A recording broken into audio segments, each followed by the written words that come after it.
नमस्कार साथियों, जैसा आप सभी को पता है घरेलू हिंसा से ठीक है घरेलू हिंसा से महिला संरक्षण अधिनियम 2005 हम पढ़ रहे थे। ठीक है, इससे पिछली क्लास में हमने धारा 22 तक अच्छे से कवर कर लिया था। इस एक्ट में टोटल धारा 37 है। ठीक है, टोटल अध्याय 5 है, इस चीज को याद रखना। तो चलिए आज की वीडियो में हम साथी धारा 23 से अच्छे से समझते हैं। ठीक है, तो धारा 23 में क्या चीजें हैं?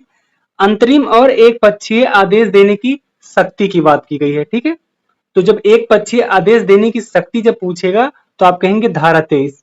ठीक है, ये चीज याद रखना, यानी ये सारा प्रावधान जो है धारा 23 में है। साथ ही इसके बीच में धारा 24, 25 और 26 आता है, जो कि इंपॉर्टेंट बिल्कुल नहीं है। ठीक है, तो एक्स्ट्रा पढ़ने की कोई आवश्यकता नहीं है। धारा 27 की बात करते हैं साथी, जो मोस्ट इंपॉर्टेंट है, इस चीज को याद रखना। ठीक है, ये आपके एग्जाम में पूछी जा सकती है, इसलिए आप याद रखना। धारा 27 में अधिकारिता की बात की गई है। ठीक है, तो आप कहेंगे धारा 27 में अधिकारिता की बात हुई है, यानी सुनवाई कौन करेगा।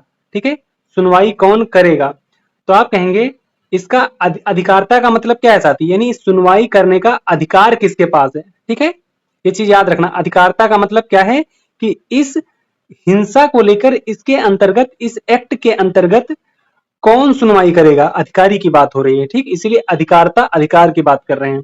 तो सुनवाई कौन करेगा, तो आप कहेंगे प्रथम श्रेणी के न्यायिक मजिस्ट्रेट। ठीक है, प्रथम श्रेणी के न्यायिक मजिस्ट्रेट करेंगे। लेकिन साथ ही अगर महानगर क्षेत्र है, ठीक है, महानगर है, तो वहां के महानगर मजिस्ट्रेट करेंगे। ठीक है, सुनवाई कौन करेगा?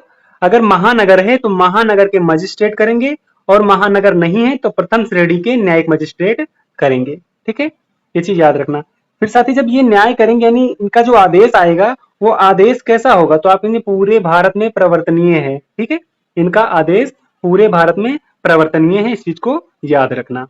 धारा 29 की बात करें साथी, इसमें अपील की बात की गई है। ठीक है, यानी अपील कहां करेंगे, ये याद रखना। धारा 29 जो है किससे संबंधित है? अपील से। ठीक है, तो अपील कहां करेंगे और कितने दिन में करेंगे, ये चीज बताई गई है। तो आप कहेंगे अपील जो करेंगे वो सेशन न्यायालय में करेंगे। ठीक है, कहां करेंगे? सेशन न्यायालय में करेंगे।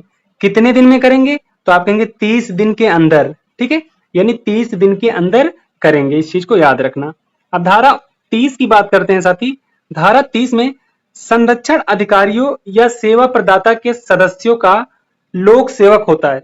लोक सेवक होना मतलब साथी, यहाँ इसका मतलब जो संरक्षण अधिकारी हैं, सेवा प्रदाता हैं, ये सदस्य लोक सेवक होंगे। ठीक, यानी लोगों के सेवक होंगे, लोगों के सेवक होंगे, ये धारा 30 कहता है। ठीक है, ये धारा 30 हमें बताता है, इस चीज को याद रखना। जो इस एक्ट के संबंधित अधिकारी होंगे, संरक्षण अधिकारी होगा, ठीक है, जिसे हम पीओ कहते हैं, प्रोटेक्शन ऑफिसर, ये और सेवा प्रदाता, इनके जो सदस्य हैं साथी वो लोगों के सेवक होंगे, लोगों यानी लोक सेवक होंगे। ठीक है, ये चीज याद रखना। अब धारा साथी 31 की बात करें, इसमें प्रत्यर्थी यदि आदेश नहीं मानता है तो उसके लिए प्रावधान किया गया है। ठीक है, यानी जो प्रत्यर्थी है वो आदेश नहीं मान रहा है साथी, तो उसके लिए प्रावधान किया गया है। क्या प्रावधान है, तो आप कहेंगे जेल होगी, उसको 1 साल की जेल होगी या जुर्माना होगा 20,000 तक। इस चीज को याद रखना, ये धारा 31 में आता है। ठीक है, धारा 32 की बात करें तो इसमें अपराधों की प्रकृति की बात की गई है कि कैसे हैं अपराध, यानी उस अपराध की प्रकृति कैसी है। तो आप कहेंगे संघीय अपराध होता है। ठीक है, ये जो घरेलू हिंसा से अधिनियम है 2005 साथी, इसके अंतर्गत अपराध जो है ये संघीय अपराध है। ठीक है, और गैर जमानतीय है, इस चीज को याद रखना। ठीक है, गैर जमानतीय है, इस चीज को याद रखना। अब साथी धारा 33 की बात करते हैं। ठीक है, धारा 33 में संरक्षण अधिकारियों द्वारा कर्तव्य का निर्वहन नहीं करता तो, यानी साथी जो संरक्षण अधिकारी होते हैं, ठीक है, मान लो वो भी तो गलत हो सकते हैं। अगर ये संरक्षण अधिकारी जो होते हैं इनके द्वारा, यानी इनका जो कर्तव्य है, अगर ये उनका पालन अर्थात निर्वहन नहीं करते हैं तो साथी इनके लिए भी दंड है, वो धारा 33 में है। ठीक है, ये चीज ऐसे याद रखना कि जो पीओ अधिकारी होते हैं, प्रोटेक्शन अधिकारी होते हैं, ये अगर अपना कर्तव्य सही से नहीं कर रहे हैं, ठीक है, अपना कर्तव्य का पालन सही से नहीं कर रहे हैं, तो इनके लिए भी दंड है। क्या दंड है, तो आप कहेंगे 1 साल तक की जेल या जुर्माना होगा 20,000 तक, या फिर दोनों हो सकते हैं। ठीक है, ये धारा 33 में आता है। लेकिन साथ ही एक यहाँ पे शर्त है। वो शर्त क्या है?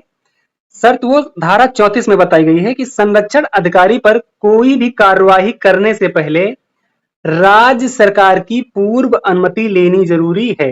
यानी साथी राज्य सरकार की पूर्व अनुमति चाहिए, ठीक है, पूर्व अनुमति लेनी पड़ेगी, पूर्व अनुमति, ठीक है, तब आप उसे जेल या फिर जुर्माने का जो दंड है आप देंगे, ठीक है। तो ये धारा 34 और 33 को अच्छे से याद रखना।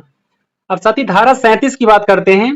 धारा 37 में केंद्र सरकार की नियम बनाने की शक्ति से संबंधित है, ठीक है, यानी केंद्र सरकार जो है इस एक्ट के अंतर्गत नियम बना सकती है, ठीक है, तो उसको शक्ति है धारा 37 के अंतर्गत, इस चीज को याद रखना।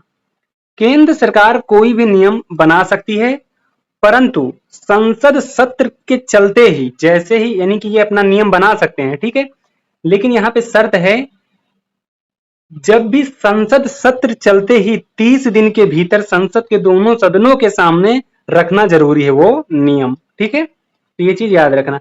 यानी नियम बनाएंगे, लेकिन जब संसद सत्र चलेगा तो 30 दिन के भीतर ही संसद के दोनों सदनों में उसे रखना होगा साथी, ठीक है, पेश करना होगा, इस चीज को याद रखना।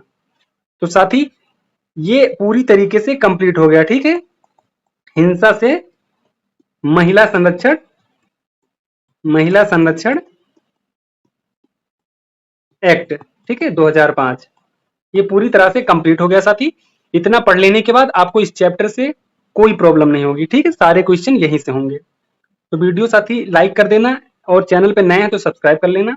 चलिए मिलते हैं अगली क्लास में एक नए टॉपिक के साथ, ठीक है।